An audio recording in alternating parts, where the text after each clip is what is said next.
All right, so hey everybody, let's just jump right into it. So what's going to happen here is I'm recording this Zoom call right now.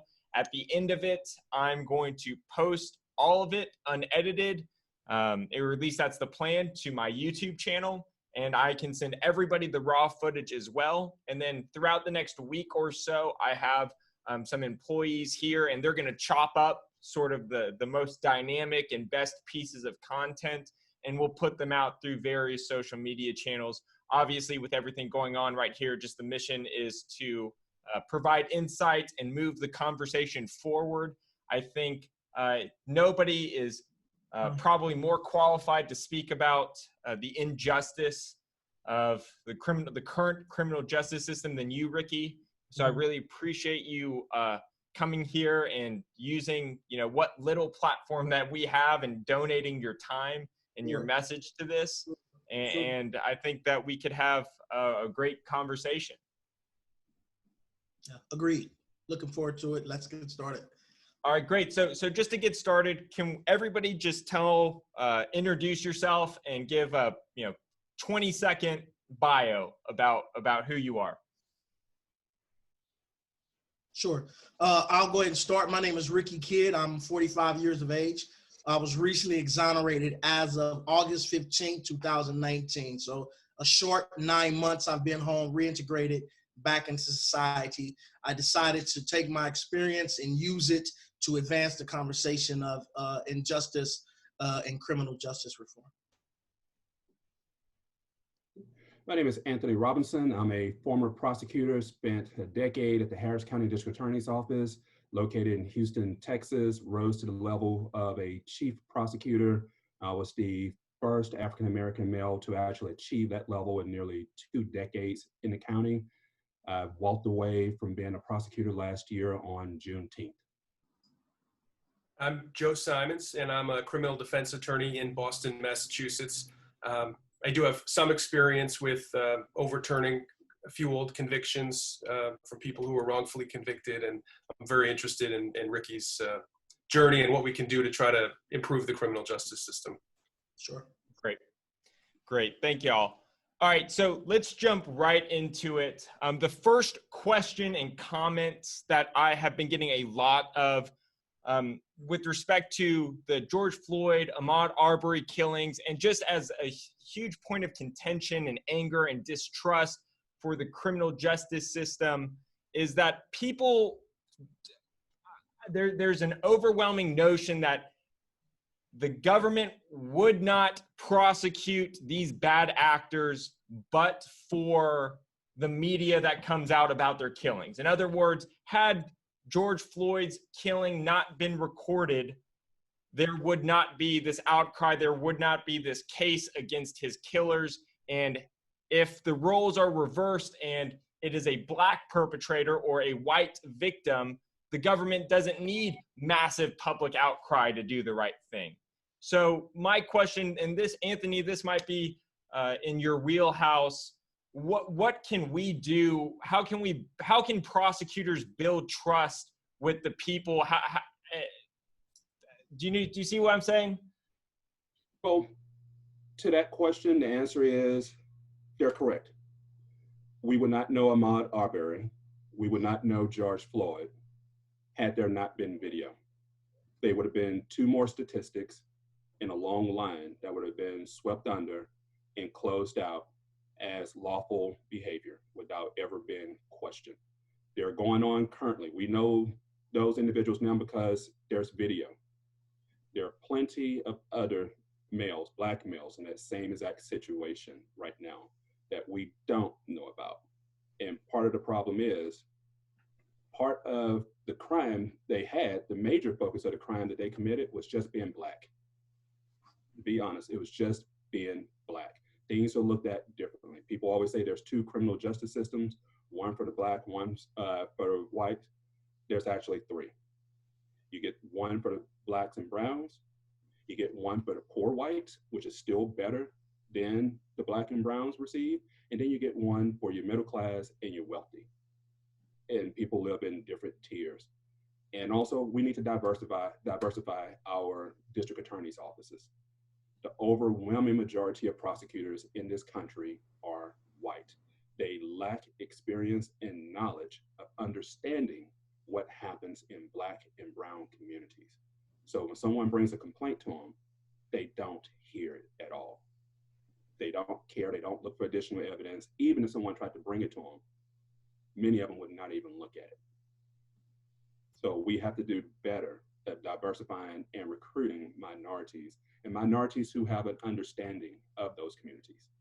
Because too many times what we do is, when we know we need to diversify, the power brokers, the white elite, bring in Black people, the limited few who share their ideology and who don't really have a disconnection with the Black and brown community.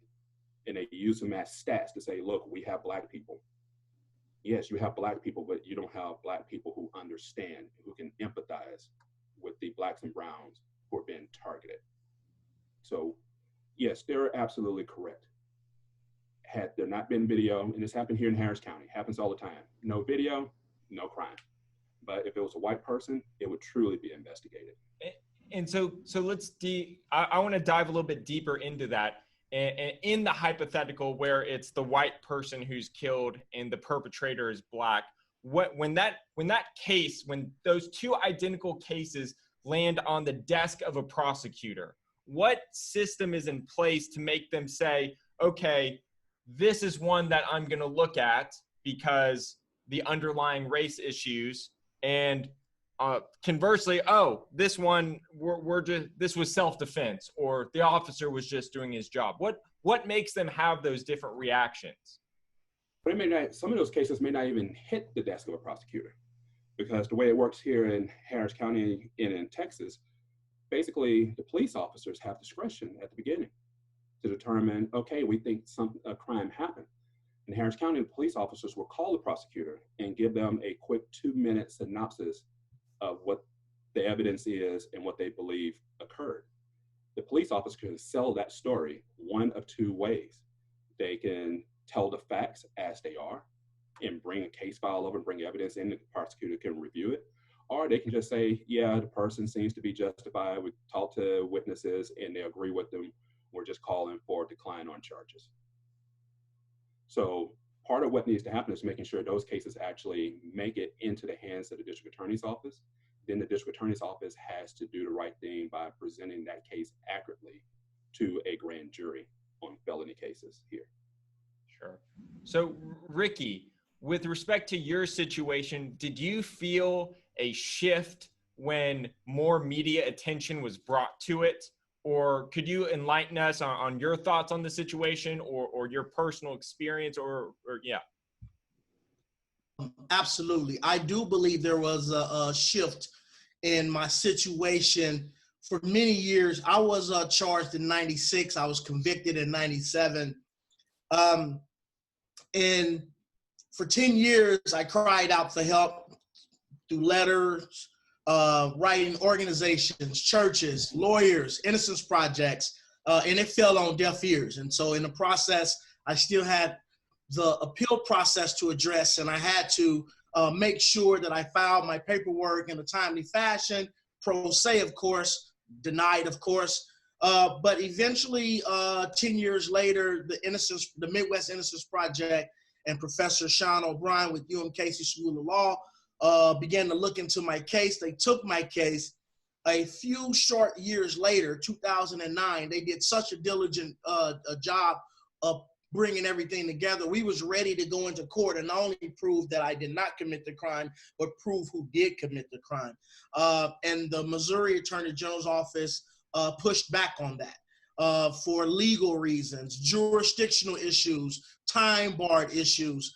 And they kept playing that game, I call it a game, for 10 years. I just come home last year. So it took 10 years from 2009 to 2019 when the facts had already been out. They was flushed out. But it was only until media attention where rather the media started paying attention to my case here locally. I shared one of those stories with you. Police Commissioner Alvin Brooks had came forward. Ex-prosecutor Cindy Dodge had came forward. Many people, state representatives began to weigh in. And even then, they still would not back down. And so the drum beat had to keep drumming till eventually they had no choice but to pay attention. Now, ultimately, the courts the judge, at the end of the day, no protests, no media, those actions itself cannot get a person out of prison. A judge is going to have to sit on that bench or sit at his desk and pick that pen up and decide to sign yes or no, this guy is able to go. I tend to believe that when people are paying attention, or those entities or those judges or those elected officials recognize that people are paying attention, I feel that they tend to do the right thing more so than wrong. Had nobody not paying attention, it's easier to sweep it under the rug. Sometimes, even with all that attention, it still doesn't matter. They could be some stubborn individuals and nothing is happening there regardless. They could be on the verge of retiring. They don't feel like there's no political consequence, and sometimes they'll double down. So it really can work both ways. Sometimes in secrecy, they'll let you go. But when it's open in the air like that, sometimes they'll double down, they'll triple down. I think Anthony probably been in that environment. I'm assuming not himself, fair to say, but at least he's been in that environment where he can recognize some of the things that I'm saying. Again, whether they double down or whether they actually do the right thing. But media definitely does help. The media, you're absolutely right, Rick. The media is very important. And let's keep it in the context now, because throughout the country, what we hear are a lot of police agencies and district attorneys' offices, when there are body cams and evidence out there that can show what really happened, are going into court and arguing and trying to keep from releasing that evidence. And they're doing it under the guise that, well, if we put it out, there'd be too much pretrial publicity and the case would get transferred to a less diverse jurisdiction. You know, there was a point in time, maybe a couple decades ago, when that was a valid argument. Currently, everyone has a cell phone, everyone has a camera. Majority of evidence we're getting in now through DA's offices and just in general are coming from the public, not the police. So why are the police trying to keep their videos from being released, and why are the district attorneys actually latching on to that ridiculous argument and trying to keep the evidence from coming in? Yes, they don't want to come in, because if you start seeing what these officers were doing, there would be a lot more outcries out there. There'll be a lot more George Floyd situations occurring, and they don't want that on their hands for those same political reasons. Now, you're right. When there's a light on people, they many times will do the right thing, but it depends on their position. If they're in what they're considered to be a safe county, where people share the same ideology as they do, they will double and triple down. When you think about it in recent pop context, think about Drew Brees' statement just the other day. He doubled down on a statement from 4 years ago in regards to Colin Kaepernick, because he felt so comfortable saying it. And now he realizes that more people are converting back to the other side and willing to speak up. He comes out now with the apology. Good point. Right. Good point. Anthony, to follow up on that, and Ricky, I'm curious about your thoughts, or if you know around the country. Here in Massachusetts, there's almost no body cams. Boston, about a year or so ago, started doing some body cams on a very small, limited trial basis.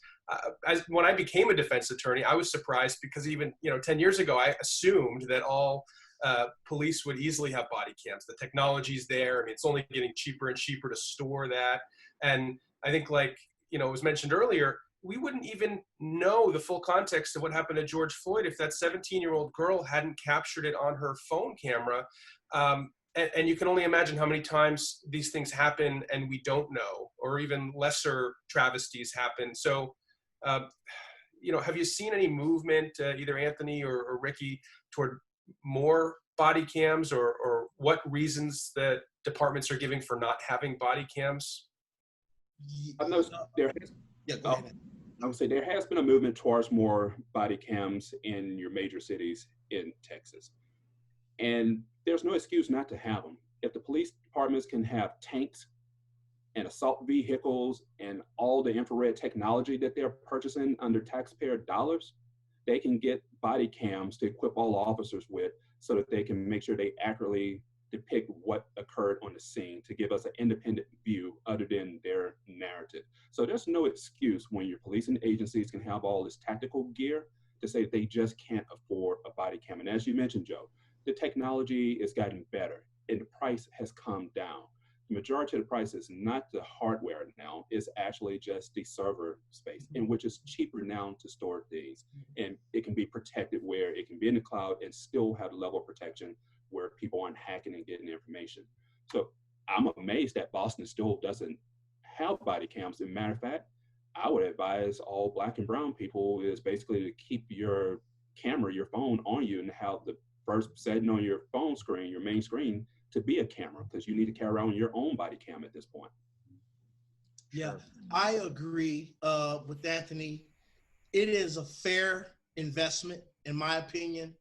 It makes sense because a body camera or dash cameras, and I'm shocked too. I did not know about Boston particularly, but I do keep up to some extent. Even before I came home, I knew that states and counties were moving in that direction and kind of coming off that cost issue, which they really was big on at first. Cost has come down. It's really effective. But the benefit to a body camera or dash cam is that it tells the truth. It's a truth teller.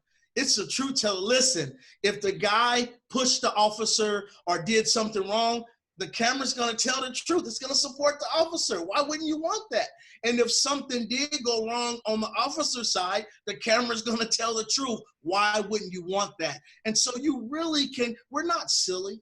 We're not dumb, America. I'm speaking about. And so in my opinion, there's an underlying reason. If it really isn't the cost, and that sounds like a ruse, then what are you really doing when you decide not to have body cameras? I think states like that or police departments like that is saying, well, what we're going to do is continue to allow the American public to take our narrative, and then that's going to be the narrative. And that's really unfair, especially in today's time, in today's climate, where we really do need the benefit of body cameras because the officers have not always been truthful in the narrative after a crime or after an arrest, or in George Floyd's case, after a death. And just quickly to follow up with the protests that are going on right now, what we're saying is it's not only important to have the body cameras, but the officers have to turn them on. Yes. And it's very clear when they're on and when they're off. And they know when they're on and when they're off. And if you're already putting on riot gear for people who are protesting their constitutional right to be out there and protest, but you're donning riot gear, then the moment you put your shield down, you hit that button and turn that camera on. Sure. And this kind of transitions beautifully into what we were just talking about. The next section, block of questions that I have to do with police officers and their training. There's a viral video on TikTok going around where a hairstylist in Texas details the amount of training she had to go through in order to become a hairstylist. 2 years of training, 2 years of two board certified tests, and then she transitions it to the amount of training a police officer has to go through, which is, up to 6 months in the academy, at least in Texas. So question one is, what can we do to make sure these individuals who are given so much power to police us, to police, the citizens of this country, are actually well trained? And then the back half of that is, when we identify bad actors, what can we do to make sure that they never practice policing again? Anthony, Joe, and I, if we mess up and commit malpractice, we're all members of the bar. We would be subject to malpractice, bar review. They would remove us if our actions were truly egregious. The officer who killed George Floyd had 18 prior complaints on his record, yet he was still allowed to practice the job of policing.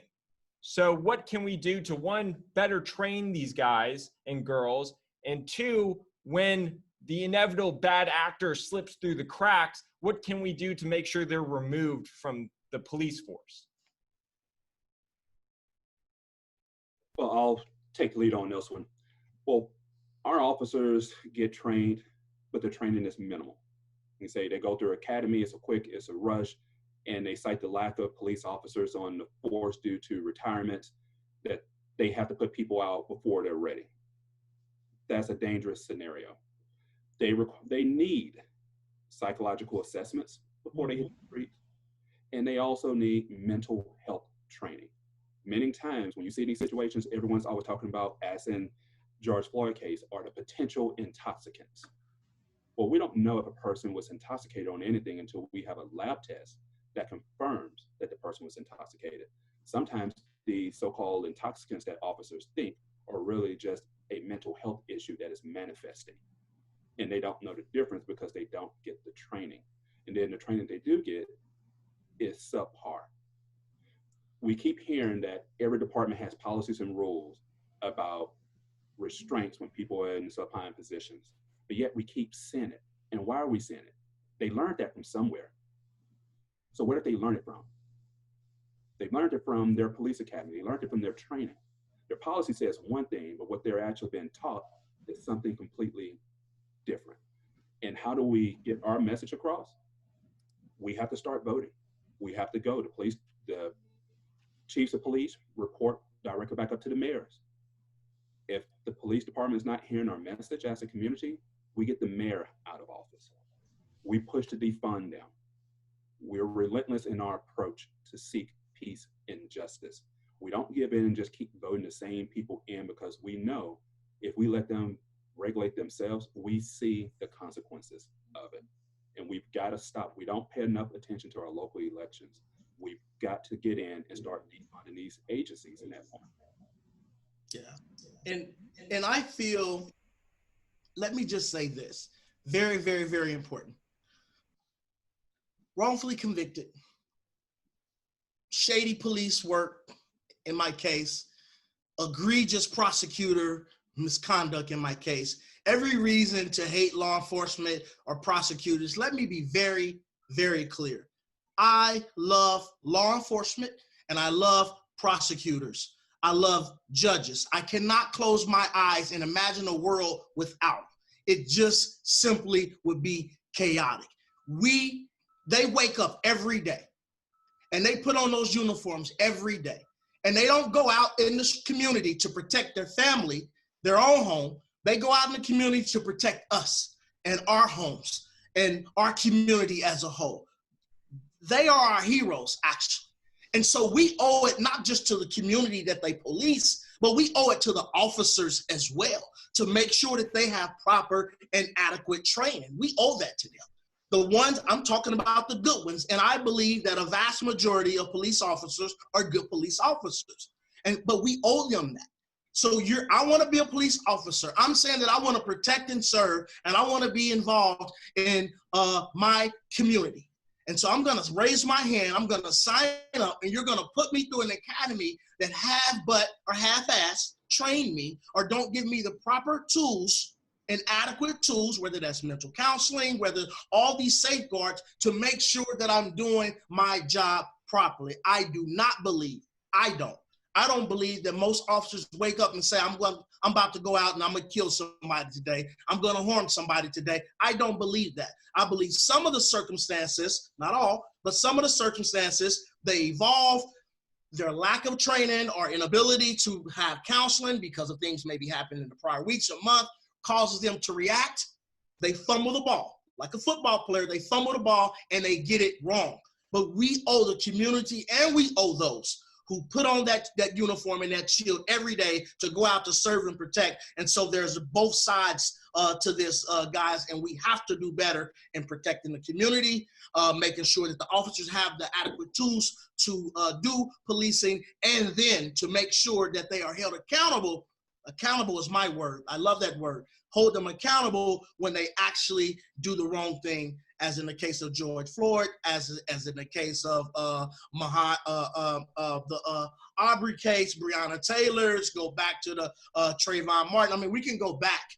Philando Castile, all those cases where it was clear that either training failed them or they was just mentally off or racist, and they failed themselves. But at the end of the day, we have to be held accountable.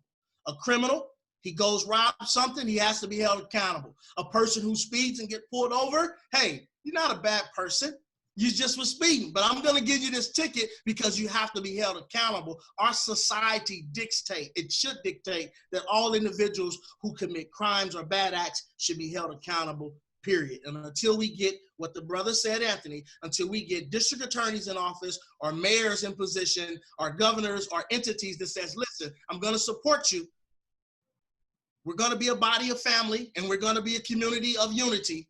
But if you act out in a roguish way, I'm going to have to hold you accountable. And that's the type of prosecutor that I want in office. Listen, guys, I'll just say this and we can move on. I've been courting since I've been home.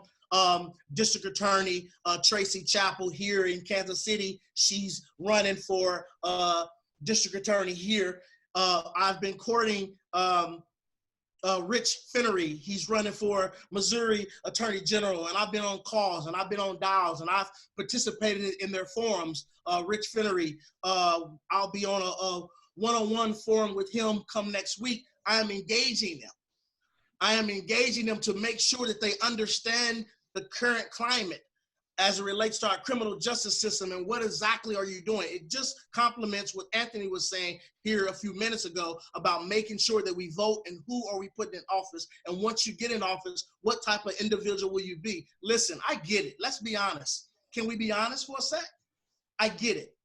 It's hard for a district attorney across the street from the police department when misconduct takes place for them to step up and say, hey, they have relationships with the chief of police over there. They work together every day. If 90% of police officers or greater are good police officers, if 90% of cases are good cases, that means the police department and the prosecutor's office work well together on a day-to-day basis. And now the 10% where they don't get it right or they do engage in misconduct, you're asking that same relationship to punish the other side of that relationship. That's not logical. And so as we move forward, when we go from protest to policy discussions like we are today, we need to make sure not only the district attorneys have the forethought and the gall to press a charge or pursue a charge, but also perhaps even looking at taking it out of their hands since they already have a cozy relationships. Understandable though, they already have a cozy working relationship, which we need them to. Perhaps we need to look at taking it out of their hands so they don't even have to deal with that dilemma. I don't think that's fair to our good prosecutors who we elect in office. Ricky, just to echo for a second, I actually have a lot of respect for police too. And more so as I've become a defense attorney in the last 10 years or so, like I've sort of seen the hard work that they do. I've come to respect even more than I did probably before I was involved in the law. But how do we encourage, I mean, I think kind of jumping off what you said with taking the prosecutors' maybe decision out of their hands who work so closely, how do we encourage the good police officers, the overwhelming amount of good police officers trying to do the best, to report the bad behavior? Because I think that's some of the things that I've seen and some of what we certainly saw in George Floyd where they didn't intervene to try to help save George. How do we encourage those good police officers to do the right thing and even report in the first place so the prosecutors would know about bad behavior?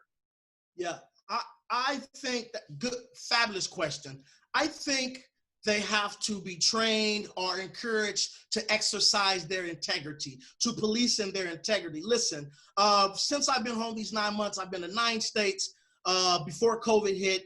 I've been on a ton of virtuals, and I speak to law students who are either about to become a prosecutor, a lawyer, or a judge at some point. I am set to speak with the Overland Park Police Department, I believe here soon, some COVID lives during their next training, and share my story as a cautionary tale. But I'll tell you, Joseph, one of the things that I talk about when I talk to these individuals is integrity in your advocacy. And so we really have to make sure that they have integrity in their advocacy or integrity in their policing, and just really make that as a part of their training. I don't know what that fully looks like when you're in the when police officers are in the academy, but we have to make sure that they are reminded of their integrity to where people say, you know what, I'm not going for that. It is kind of sad as I read the reports and see what Derek Chauvin, whatever his name, when we watch what he did to George Floyd, those other officers are now going to jail, assuming that there's a conviction right along with him, when all they had to say is, no, I'm not going for it. And even Lane had said, hey man, roll him over on his side. And then told him a couple times, but he did not roll him over on his side. You gotta have integrity, and you gotta have gall with that integrity to say, no, we're not going for this, because my friend, it is bigger than us. It is bigger than us. Listen, I like you, Tom. I like you, Joseph. I like you, Anthony. But listen, if you guys do something that taints this police department or this entity, it's bigger than me. Me and you still might be friends, Tom. I may still go to the bar with you and have a drink, but listen, you're not greater than this police department. You're not greater than this community. So if you act out, and if you do the wrong thing, you're going to have to go, my friend. And then understand that from the beginning. I'm with you on every call, with every shooting. They need to support each other. Not in these moments, though, but they need to support each other. They need to have each other's back. I don't think they know where the line is drawn when it comes to that notion. Hey, guys, go out there and have each other's back. Time out. Not when you do the wrong thing, I'm not, because I have integrity in my advocacy, and I have integrity in the way I police. And that's what needs to be promoted, either in some type of training or some type of messaging. Until they get that, we're going to continue to get this, and that's not right. Sure, and I think that there was a situation where I used to, as a prosecutor, I worked my normal job, which was usually from 7 to 7:30 in the morning to about 7:30 at night. So it's usually like a 12-hour shift. And then we will work additional shifts called intake, where every prosecutor had to work them. It's the police calling us, asking us for advice to accept charges or to decline charges. Well, I know a lot of police officers, a lot of great relationships with police officers. So they had my personal cell phone number as well as my office number. I get a call one night when I'm at home from an officer who says, hey, I need some really good advice right now. And I'm like, hey, you know, I'm not on duty right now. I'm just at home relaxing with the family, about to go to sleep. He's like, hey, brother, I need you. He goes, I'm calling you because I trust you, that you'll guide me the right way. He goes, I have a situation out here. I'm working with my partner. He goes, we were separated. I come back over. The guy that we had, his head is all busted open. He's bleeding. The crowd is about to go into an angry mob and things are getting out of control. I'm trying to calm him down. He tells me one story. The people yelling he's alive, but someone else has video. He goes, I look at the person's cell phone and I realize my partner crossed the line. He was like, I called the case in as I should. He goes, 2 other officers came from our department and they basically wrote it off and was about to charge the guy who had gotten beaten and let his partner off the hook. He goes, I don't think it's right. What can I do? I go, well, you can't police that own situation. Let me get someone from a different agency to come over and help you out. Well, they ended up doing that. And that individual, they got the cell phone video from the witnesses around, and they ended up pursuing after that officer at that point. But other than that, if he didn't have that integrity that Ricky is talking about, and that comes from within, if he didn't make that connection and reach out to me, he was stuck because he's figuring out, I want to do the right thing, but how do I do it? So we have to make it easier for the officers who want to do the right thing to be able to have that avenue to do the right thing.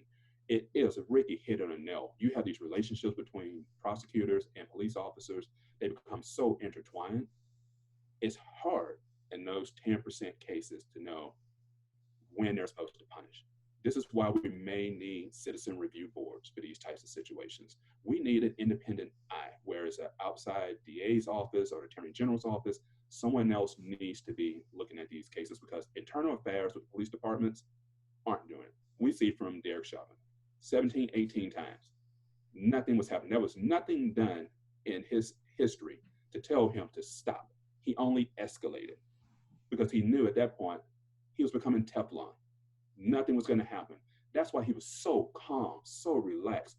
Think about it, 8 minutes, 46 seconds, hand inside your pocket, not distressed, not hearing anyone. It's almost like he was watching the calm commercial that comes on now, and he was just taking deep breaths and just relaxing while he squeezed the life out of a man. It makes me emotional, man. Just really, that's sad. That's sad because he's taking deep breaths as George Floyd was taking his last breath. And it's sad. It's sad to watch. And as he just, it's sad. It's terrible, man. That's one of the worst to me. It sounds crazy because we have cop shootings or road cop shootings. That's worse to me. You knew that he knew his knee was suffocating him. You knew this. Your knee wasn't in his back and maybe hitting a bone that was bothering him. You're suffocating him. And you did it so calculously and so cold-heartedly. I certainly don't believe third-degree murder charges. Then they bumped it up to second-degree murder, but it definitely needs to be first-degree murder charge. Man, you killed that man on purpose. You killed, and so casually and so cold and so casually and so callously. And it speaks to what Anthony is saying, to where he thought the more you keep getting away with it, you become more and more emboldened. And who knows better than somebody who grew up in the streets? The more you get away with it, you become more and more emboldened, and you do feel like Teflon, whether that's for the criminal or the cop who suddenly becomes the criminal. It's the same outcome, and we have to fix that. We owe him. We owe him too, because at some point, assuming that he wasn't racist, let's just say, I tend to suspect he was, no real evidence to that, that I've seen, or that a jury has come back on. So I really try to be careful.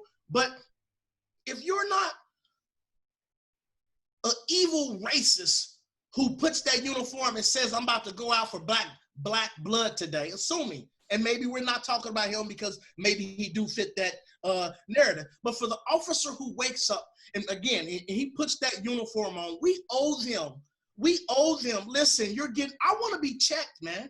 I want to be checked. When I'm out of control, or not out of control, but when I'm making poor choices, just everyday poor choices, bring it to my attention so that I don't continue to escalate those set of poor choices, and help protect me and keep me on the right pathway. You really want to surround yourself with people like that. Those are your real friends to me. Those are your real families. That is your real fraternity, when they make sure that, listen, I'm doing this in the best interest of you, and we know it. Your father or your uncle will tell you, because if you keep going down this road, you're going to end up dead, or you're going to end up in jail. Well, officer, friend, colleague, partner, hey man, if you keep that up, you're going to end up going down the wrong road anyway.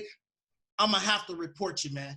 I'm going to have to report you, because there's integrity, and my integrity means more than this badge and this relationship. Again, until we start developing that out of our human beings who become our officers, we're going to keep seeing this, and that's going to be a sad reality.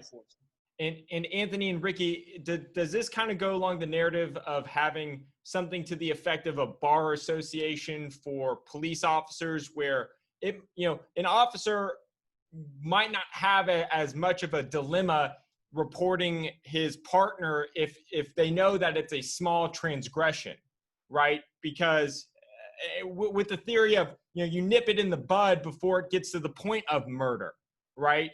And certainly trying to get these bad actors off the police force before they go to the Derek Chauvins of the world. So Anthony, specifically to you, who has more of the inner workings, what can we do? You mentioned a third-party review system for reviewing police misconduct. Can you elaborate more on that, just on what specific policies we can do to change this? What we need to start looking at is, right now, we allow the police to police themselves through their internal affairs departments. It goes through their command ranks. It's not working. We see that over and over and over, that it's not working. We need to actually send these cases over to someone, an independent body, whether that's a composition of former law enforcement mixed in with just regular citizens from the community, from that city or municipality.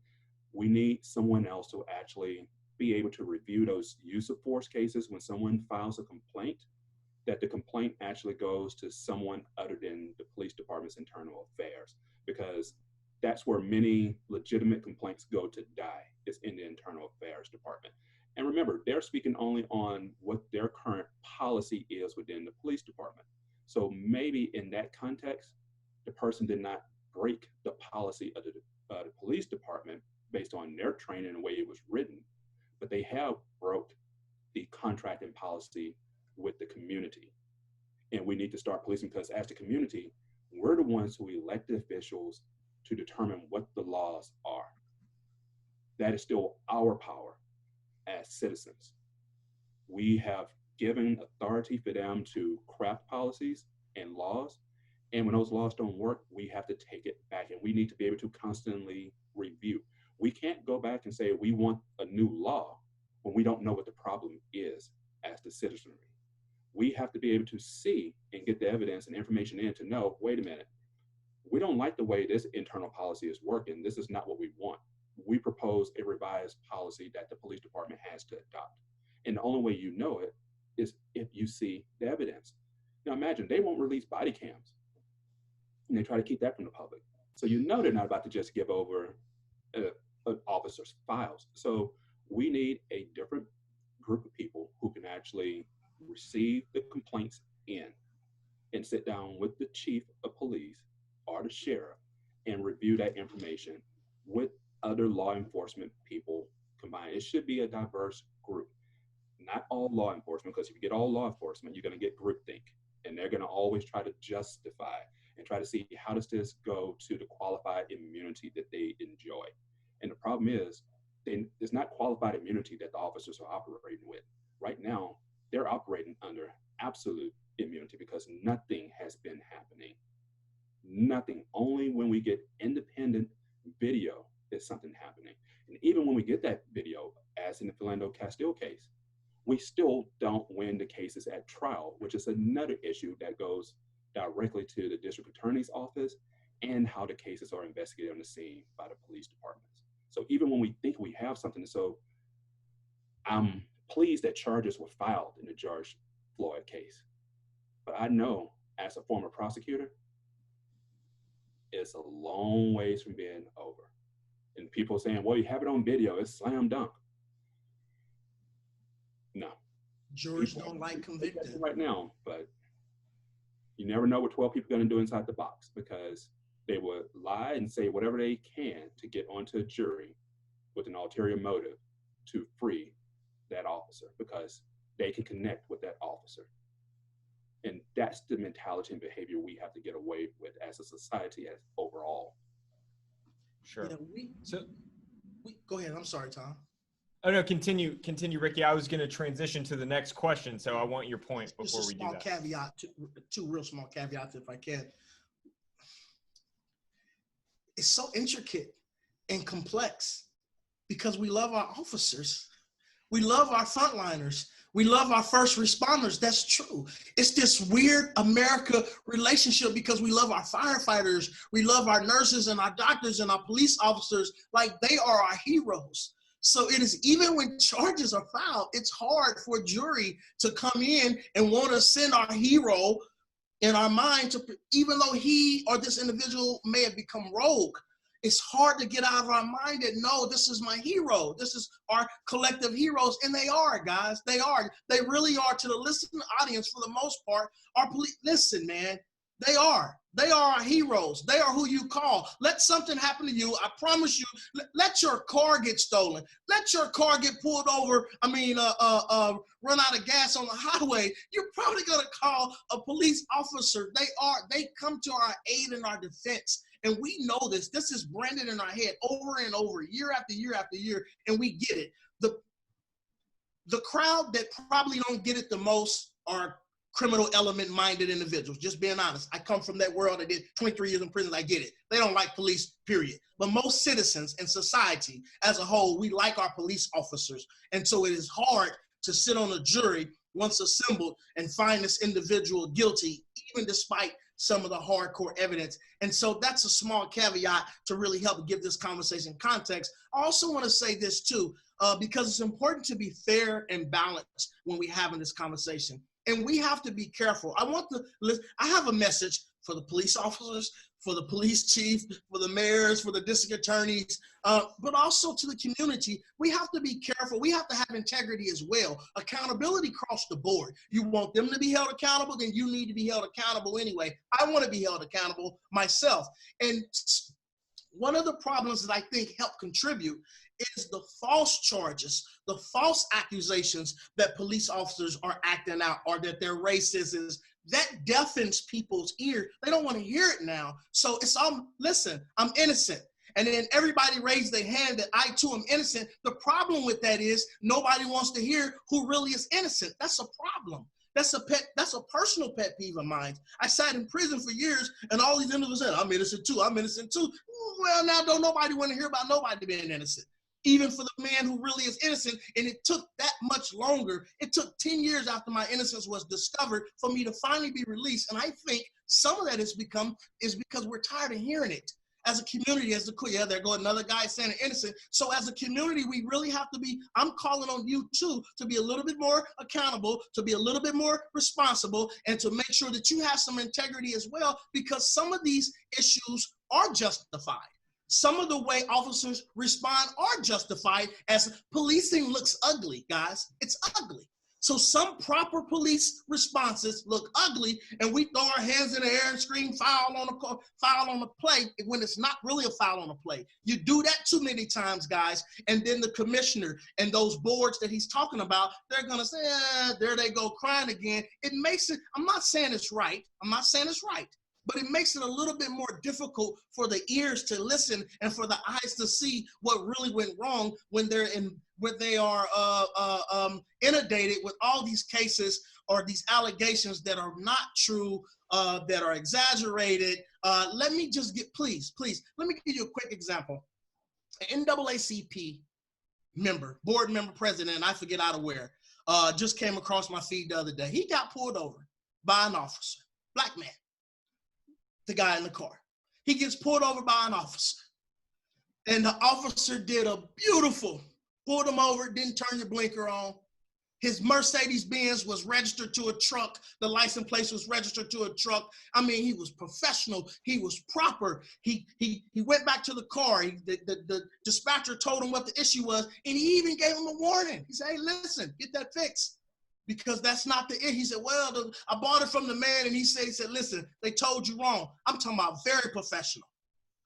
Gave him back his information, said, have a good day. This man went on, this black man, this NAACP leader went on to go tell, now they ousted him and busted him out. That's how it came across the feed. He went on to say that he called him, that the officer was racist, that he questioned why was he driving a Mercedes-Benz, that he said, what are you doing in this neighborhood? He said, my grandkids was in the car, and all this foul stuff that he accused this officer of doing. What happened is when he did that, they released that body cam. That's why body cams work, guys. And it's for the body cam, right? For the police too. Yes, it worked. And lo and behold, it was the most perfect. It could have been a training video for how to pull somebody over and conduct an activity as such, but he went and embellished. I mean, no, he lied. He just straight out lied. It was way beyond embellishing, but it makes us look bad when we do that. It makes the entities who oversee these type of situations not want to believe you, or less inclined to believe you when you do that. So please, my message to you, whoever's listening, stop doing that. It hurts us in the long run. Sure. So that actually works great into the transition of rebuilding.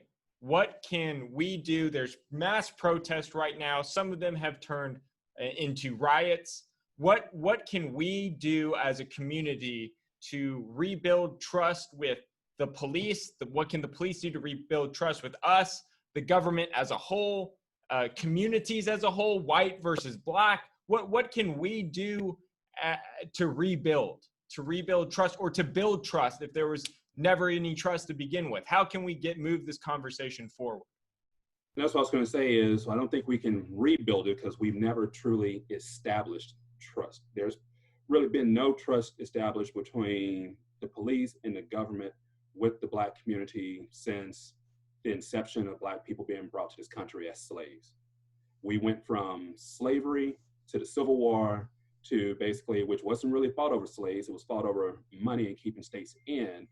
But the North realized that the South had an advantage by having slaves, and so they would defeat and take the slaves and allow them to work with them, to Jim Crow, to mass incarceration. We've never really tried to establish a good dialogue with Black people. Black people love police officers because we have family members who are police officers. We just want to be treated the same way as everyone else. So the first thing we have to do is start talking to officers and have the officers, their motto says to protect and serve. But many people in the minority community feels that it's really to police and harass. We have to have officers, they're people, like I say, they're our friends. We have to know who they are, rather than just a person who's always pulling you over. The vast majority of Black people, their only interaction with police, unless it's a family member, has been a negative interaction, because every time we come in contact with one, they're either pulling us over or they're chasing us down. And we're not even sure why we're getting pulled over or why we're even running. We just see the police, and there are a lot of young Black males who just automatically, it's fight or flight, and they take off running. What did they do? Nothing, but they know people like me usually either end up beaten, thrown in jail, or killed. So we have to start having a dialogue. We have to have officers who are willing to get out of their car, go to community events, introduce themselves, pass out their cards, and talk to people that are on equal levels as they are. Stop seeing them for just being poor Black people in the neighborhood, and seeing them for being your brother and your sister when you go out. So if we want to establish that dialogue and have good working, look, most of the crimes that I handled, the homicides and things, because as a chief, I handle serial rapists and capital murderers. And even before I became a chief prosecutor, I was handling murders and aggravated robberies. Most of the good evidence that I can get in a case could come from the community. However, the community was not talking to the police officers.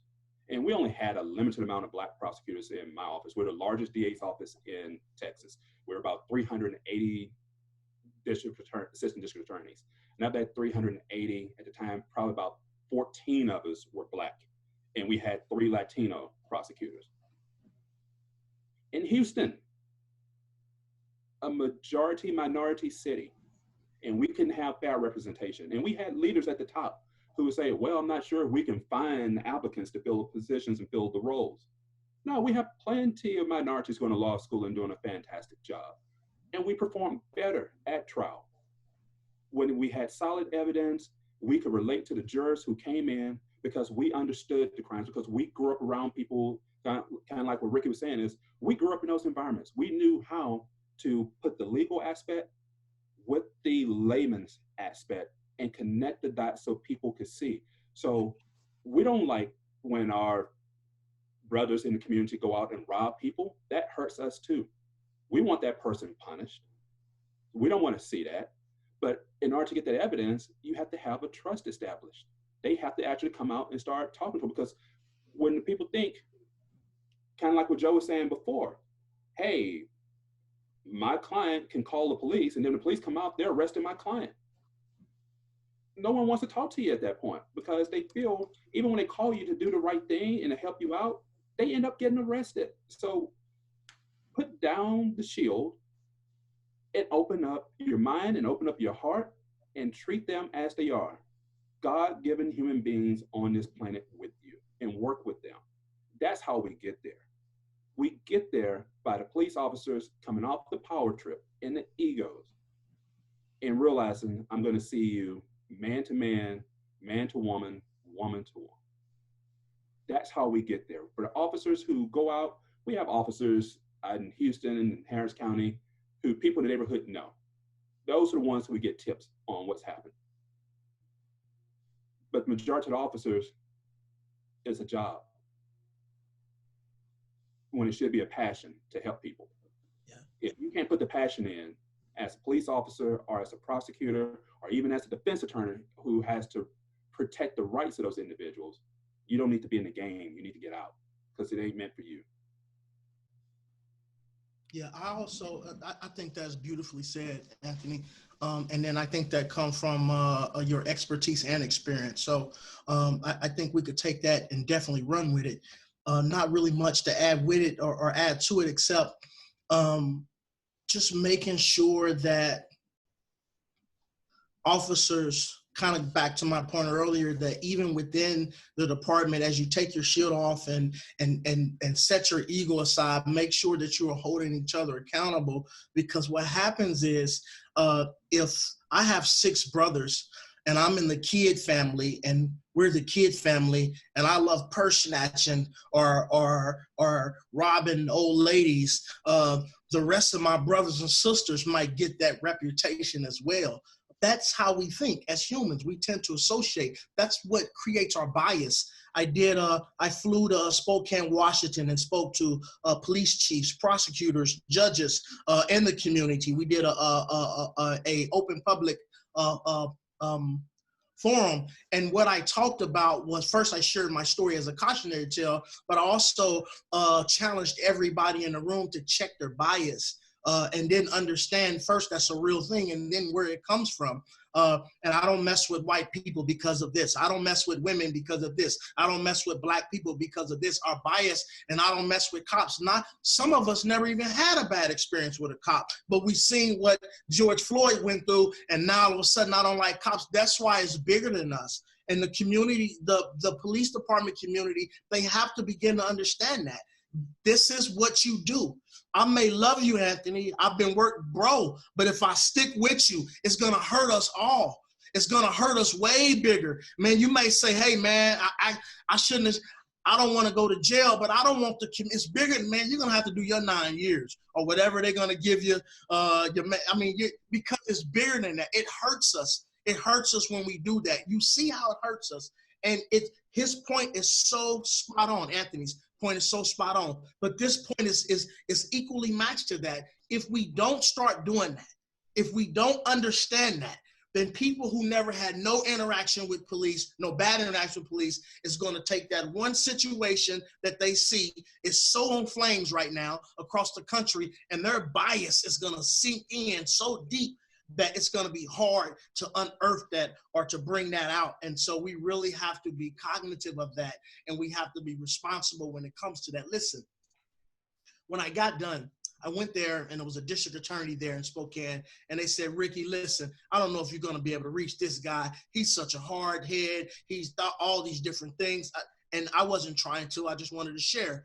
But lo and behold, when I finished, the district attorney walked up to me and shook my hand. He pulled me to the side. He said, Ricky, after hearing your story, and this guy was the type of district attorney that was fighting my case and trying to keep me in prison, knowing that I was innocent, that type of individual. And he said, but you know what? Hey, I'm going to check my bias. What you said to me really resonated with me today, and I'm going to check my bias. I'm not going to say that I'm going to do everything that the community is asking, because they was asking a lot. Probably properly so, but I'm going to begin to check my bias. And it meant so much to me just to have that moment of impact and dialogue and exchange. So we really have to make sure that we're not creating the climate or the environment where people's bias seep in so deep that they're unable to check it. That's a responsibility on all of us as police officers, as citizens, as a community, as a human race. So. Sure. And that kind of transitions to my next question, which Joe and I cannot know. We do not know. I often say to people, I primarily deal with catastrophic personal injury. And I talk with people who have lost a loved one or who are paralyzed or whatever. And I say, I know that I don't know. I know that I don't know the pain you're going through, what it's like. I just don't. I'm trying my best, but unless I'm in your shoes, I cannot know. So my question with that preface is this: what can white people do? What can allies who want to do good and change the system for the better and raise us all up? How can we help? Or how can the white person at home watching this go out and promote our cause? Listen, speak up. You're seeing it, and I tell people it's difficult, it's hard. I worked as a prosecutor for a decade. And if you look at my background and where I grew up in the area, you would think I would never be a prosecutor. Matter of fact, during my interview, that was one of the questions, because I'm like a Senate confirmation hearing where I have 18 prosecutors pepper me with questions. And I still remember to this very day, one prosecutor asking me, well, why do you want to be an assistant district attorney? And I looked at him with the most honest answer, because at that point, I'm figuring you're not going to hire me anyway, because I don't see too many people in this office that look like me. And I told him, quite frankly, I never thought I would be in this position to apply to be an assistant district attorney, because everybody who I've grown up with sits on the other side of the table, on the defense side, and not on this side of the table. And that was the only response I gave to him. And he just kind of smiled and chuckled. And I talked to him several months later after they hired me on. And he told me, man, that was the best answer I've ever heard. He said, because I can tell you were honest with it. How can you help? It's, our stories are out there. You may never, and you will never probably know what it's like to see, before a police officer even puts flashing lights on, we see that officer in the background when we're driving a car. We're always on the lookout, not for other cars that hit us running a signal light or a stop sign. We're driving around, we're attentive, because we're looking for where the police are. Just in our normal everyday lives, even me as an attorney, even as when I was a prosecutor, I'm traveling around, I'm licensed to be a prosecutor, I'm licensed to have a firearm on me, and I'm nervous about having the things that are lawful, because I know when the officer sees me, he's not going to care that I have on a nice suit. He's going to see this. And that's what Ricky was talking about. That's the biases that we have to check. We need more racial bias training within our police force. We need it within our district attorney's offices. And we actually just need it in general as people to assist this situation. So when we come to white people with our stories, we just need to have someone to listen, hear them out, and look at the information and then speak up. We just need the voices to be heard. That blue line, that blue wall of silence. I saw an officer in, I believe it was Fort Lauderdale, Florida, on the news recently, where a white officer shoved the protester who's already kneeling down to the ground. In any other times, I seriously doubt this would have happened. And it was a black officer. But she ran over and took her fellow officer to task at that moment. Even for her, that was something special, because you would say, well, the black officer did it. But it doesn't make a difference. When you put on that uniform, that's a brotherhood. Even black officers, Latino officers, you get indoctrinated into that culture. And that's why I tell people, when you start thinking about prejudice and bias and racial behaviors, it's not just white people in the police force. Because once you get indoctrinated into the culture, you assimilate into that culture, and you start becoming biased against black people that you grew up with and not even realizing it. Because the only thing you hear and see is, hey, black people commit crimes. Black people commit crimes. See, we went over there, we found a black person, and we arrested them. We have here in Texas, I'm not sure if you guys have, Joe, if you have it in Boston, Massachusetts, where you can get stopped or riding a bicycle at night without a headlight. As a prosecutor, that was something really odd to me, because growing up where I grew up in the South Park neighborhood of Houston, we were lucky to have a bike. And if we had a bike, it only had the little reflector that comes on it. We couldn't afford a headlight. So we were never going to have headlights on our bikes. And that was crafted to be a crime. It was a ruse to give police the opportunity to pull you over and stop you and start searching you for drugs. Walking in the street where a sidewalk is provided. Travel in Sunnyside, Houston, or in 3rd Ward or 5th Ward. Look at the sidewalks. It's more dangerous to walk on the sidewalk than it is to walk in the street. But that gives the officer a chance to pull you over and stop you. And it's that same behavior that has led to what we're experiencing now. And I see, and a lot of my former colleagues at the district attorney's office have reached out to me to say we didn't understand, because I guess I was looked at as being sort of militant. I'm a very calm, relaxed person. But to them, some of them, I was militant. Because I would dismiss cases, give people second chances, because that was my thing. I've had people sign up to go to the military as opposed to go to prison. Because prison ain't gonna help you. But if you really want to go to the military and you were already in that process, I can make this charge go away.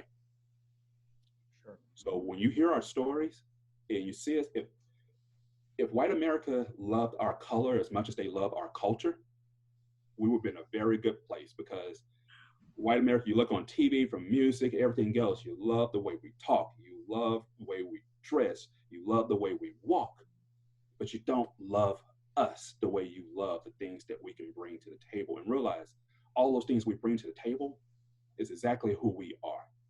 So love us as much as you love our culture. A lot of your social influencers are really just ripping off things they've seen in Black culture. Love us the way you love our culture. We will get there. That's what you can do for us, is listen to us and just love us. Realize that we probably have a lot more in common than we ever realized if you would just hold a 2-minute conversation with us just to start the topic. And when we say something happened to us that was racist, don't say, well, you see race in a lot of things. Well, for us, walking inside of a store, when you start hearing that surveillance coming out to do the sweep in area 10 inside the store, we know that is for us. We know, ironically, each time we walk inside of a store, there's a security personnel talking about do a sweep in an area. We start to understand those things, or been followed in the store to think we're going to shoplift, or we're just, like say, we can't take a nap at an Ivy League school while Black, can't drive while Black, can't sit in your house while Black. Every single thing becomes a threat when it shouldn't be. And this goes to reprogramming our minds. And when you see us, just understand, walk right now, we can't shake hands and hug because of COVID-19, but go up to the person and just say, hey, I would never fully understand it, but I'm with you. When you need someone to protest with you, I'll be there to protest with you. You need someone to listen to you, I'll be there to listen to you. In our representation, Joe, we need people like you. I used to tell people as a prosecutor, I cannot stand when I had a lazy defense attorney on the other side, because now I had to do 2 jobs. My job is complicated enough. Now I have to do 2 jobs to make sure the defendant's rights are being protected because the attorney is not doing it. I've had to dismiss cases because I just didn't believe the case occurred the way the officer wrote it down, or someone else brought in additional information, and I would dismiss the case. The attorney would come in and go, hey, why did you get rid of it? Because your client made this statement, and I start checking into it and verifying, and it turns out they were telling the truth. They were at this location here when they said they were at that location. But the defense attorney never did that. And that's the sad thing is, as lawyers, we get poor people to practice on. Doctors get cadavers. They get dummies, nurses, they can go around and they can do all their work on someone where there's no consequences. The people that we do our work on in the criminal justice system, there are consequences. Tommy, you work in catastrophic injuries. If you're not doing your job, you're not getting paid. And no one else is going to hire you onto a case. But in the criminal world, basically, you're all we have in that sense. And so I know when I was at the DA's office, there was 4 of us as Black prosecutors, and they used to try to run us off. I mean, the struggle was real at the DA's office. They wanted to run us out the office. They brought us in, wanted to say they want to recruit minorities, but then they wanted us to leave. They would give us the worst court assignments. They would try to nitpick every single thing we did. And so we had to build our own support network amongst the Latinos and the Black people in the office. We were a very tight-knit group. Still my best friends to this day. We all stay in contact with one another daily. They all left before I did. I left a year ago, and I ended up leaving after one of my other colleagues, she left. And I told people I left then because she was like the heart and soul to the office. Where I can be the voice and go and encounter people, she was that soul that kept all the rest of the minority prosecutors there. She left, and then one day I was told, you don't have to, by the elected DA, you don't have to like it, but you have to do it. And if anybody knows me, you got me wrong. And so it was that day I went home, I thought about it, and ironically, Juneteenth was coming up. I sat down and wrote my resignation letter titled Juneteenth and walked to her office, and surprisingly, she wasn't in her office. Well, not surprisingly, because she was never there. And I turned in that notice, and I told people it just felt like the chains had been broken at that point. Because although I did what I wanted to do anyway, when I thought something was just, I made that decision, I just felt a sense of freedom. And then I walked away and realized I was there for 10 years fighting alongside other prosecutors, not just the Black ones, but white ones too. A lot of good prosecutors out there who just don't have the resources, or the police don't collect the evidence that we need, or turn over the evidence, because I have a lot of white prosecutor friends who were doing their damn best to seek justice. And sometimes we were just behind the 8 ball. Police wouldn't turn it over. And as you guys know, Joe and Tommy, doesn't matter if the police doesn't turn it over, we're still held accountable for it. And so we were fighting that system. So yeah, we just need the understanding to be there. Like you say, I don't want anyone to walk in our shoes, because our shoes are already so worn, the sole is gone and our feet are bleeding. So I don't want that for you all. I don't want anyone to have to walk in our shoes, but I do want people to understand us, listen to us, love us the same way you love everyone else.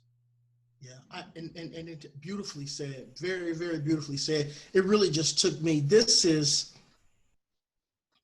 amazing, guys, to be able to have this conversation with all 4 of us today.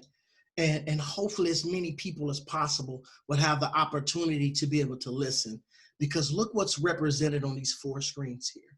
You're talking about 2 Black men, a wrongfully convicted man for 23 years, a Black district attorney for over a decade and plus.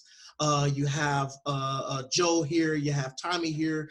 We all represent aspects of the criminal justice system, the good, the bad, the ugly, and the in-between. And then hearing the stories flush out, because we don't get to the bottom of it just talking about George Floyd or Ahmaud Arbery or Breonna Taylor. We get to the bottom of it by also sharing our story too.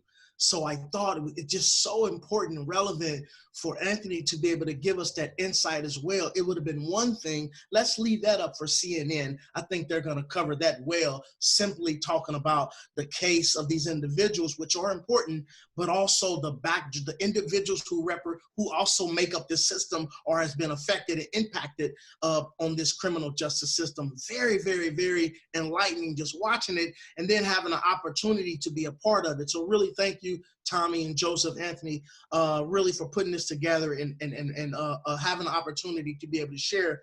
Can I say, in as short as possible, and then I'll part back. I think that we all can do better in holding each other to task.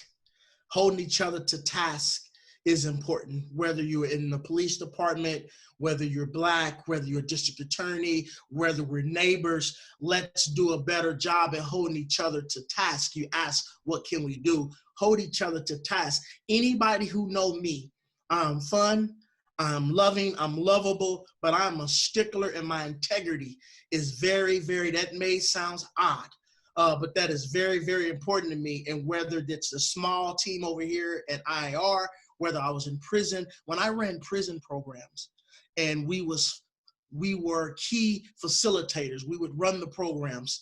The officers or the administration would carefully pick inmates to run the programs. But my position was a little different. And Tommy, if you was my running mate, so to speak, and I got word that you were dibbling and dabbling in drugs or smoking weed, we're running a substance abuse class here, man. This isn't a game. People's lives are not a game. So if I got word, not the administration, but if I got word, call me what you want to call me. But if I found out Tommy's smoking dope or passed out the night before in another housing unit, Tommy, you out of here. Don't make me go to the police. That's what I would tell you. Don't make me go tell who was our immediate supervisor that you need to go. Just go. And they would, kid, man, what you want? That's the environment. I was in a level 5 maximum security prison demonstrating this measure. Not going for it, not tolerating it. I was heavily involved in the prison dog program or training program. And we would be paired up with, it was me and my cellmate. It was 2 people per dog. And then we was usually cellmates, but we both had to train. And then I elevated to becoming one of the top trainers in the dog program. And so as I'm training, we're in the open field and I'm having you to have your dogs to do X, Y, and Z and all these different things. If my cellmate, which was likely my friend of some sort, if he wasn't standing up or doing the right thing, I call him out quickly. And people would be shocked. Like, man, you fronted on him. No, I didn't. He ain't doing his job. Do your job right. Everybody else have to do it. you don't get no excuse. You don't get no pass. I do that with my kids right now. I do that with my family. I do that with anybody around me. My integrity, I am not just turning on this camera, having a photo opportunity to be able to get attention. I'm not trying to get attention. I am trying to raise awareness and set the example. And so we could really just do a better job in holding each other to task. I think that that will go a long way. Real quick, Black Lives Matter. And whether you're white or of a different hue, just to remember that Black Lives Matter too. You ask, what can we do? Understand that Black Lives Matter. And the reason why that movement was so important 4 years ago after the Trayvon Martin is because it seems like everything mattered except for Black lives. Now, other individuals felt alienated or ostracized or offended. Some would say, well, all life matters. Well, the reason why Black Lives Matters came into existence and became a global thing is because for many years we was feeling like we didn't matter, that our voice didn't matter, not just in the sphere of the criminal justice system, but in work or in the district attorney's office or in these various levels of life where we felt like we were not being represented or we were being ignored. If you was of a different hue, it mattered, but if you was Black, it did not matter or matter as much. And so as to your question, what can we do? People who are white or people of a different hue understand that Black lives do matter. I'm a white person. It's not happening to me. But if I can remember, you know what? This matters because a Black life matters. I think if we can do that, though, that will go a long way in making sure that we hold each other accountable and we kind of diminish some of these things from turning into what it's been turning into lately. Right. Okay. Well, Great Anthony. Oh, briefly. Continue, Anthony. And what Ricky is saying is, yes, all lives matter. But at this point, there's one house that's on fire and the Black people are inside of it. And we're slow dancing in this burning room. So we're asking for the community, for the country and the fire department to come and put the fire out in this house. Your house matters, but your house is not on fire. If your house was on fire, we would be there right along with you to put the flames out. But we've been slow dancing in this burning room for so long that we're at the edge right now. We have nowhere else to go. And that's the difference for the people who want to keep saying all lives matter. We never said they didn't. We just said that we can see that we're on fire and our lives seem to matter a significantly amount less than what your life matters at this point. So we just want to not fan the flames, but put the flames out. Yeah. Well, thank y'all so much for this. Just to wrap up here in the last 5 or so minutes of this, what is, and we'll just go around the room, so to speak, and if you have to tell one call to action for the people listening, what is it? Vote. Vote. Show up, show out, vote. Vote. It's important. And vote, guys, vote. It's really important. Let's go from protest to policy. And then really, like you said, the mayors, those individuals vote. People say, well, it don't make a difference. It does make a difference. And then get involved, not just vote real quick, get involved. Be the change that you want to see. We need prosecutors on the inside. We need people to be officers. Don't hate the police department, hate the officer who does the wrong thing. In fact, don't even hate the officer, hate his action. That's really what I like to say. But don't condemn the entire police department. Get involved in the police, go to training, become an officer. You sick and tired of officers pulling you over and not doing the right thing? Become one of those officers so when you pull somebody over, they don't have to go through that. We got to fight the system. We have to fight the system from the inside out. And people are not getting that memo. I really hope not only that they show up to the polls, but they show up and start putting in applications for these positions so that we don't have to worry as much about a climate like this getting out of control in the future. Right. If you go out and vote and you feel that the politicians aren't doing the job for the community and for you, you think about being the elected official. Don't just keep voting people in because they come in with nice little taglines saying they're going to be progressive prosecutors or they're going to be agents of change. If you know that person hasn't done it, you step up, you start doing it. We start taking over the government and putting in the policies, as Ricky's saying, that we want to see. we start becoming the police officers that we want to see on the streets. We become the prosecutors and the defense attorneys. Get out, be active. Don't just go out and vote and leave it at that. Keep that voice heard, because we voted before and it stopped. So keep it going at this point. Don't just leave it there. Keep going. I love that, and I'll echo that too. I mean, I think that both what Ricky and Anthony said is so true. And I live in a small town just north of Boston, and in my town, I mean, the local elections, the percentage of registered voters is sometimes in the single digits. And those decisions are so important. The people who are overseeing the police or funding budgets, they just impact thousands and thousands of people, and they really don't have enough. There's not enough interest. So I'm really hoping these people who are now, awakening and using their voice to go to these peaceful protests and try to make change, I hope they continue that. But I don't want to just echo. So one thing that I'll say differently than you guys that we talked about is, I would say, if people can organize and advocate for, find specific things. For me, if I could do one thing, it would be body cams. It would be coalitioning, asking for funding from the mayor, asking for the Boston Police Department and all the police departments around here to prioritize funding for body cameras, for instance. But I think if people work together, I think they can make a lot of change if they focus and do it in a productive way. And I'm hoping that happens issue by issue. Great. Well, everybody, thank you so much for hopping on and donating an hour and a half of your time. My hope is that even if one person, this really affects one person, it was worth it.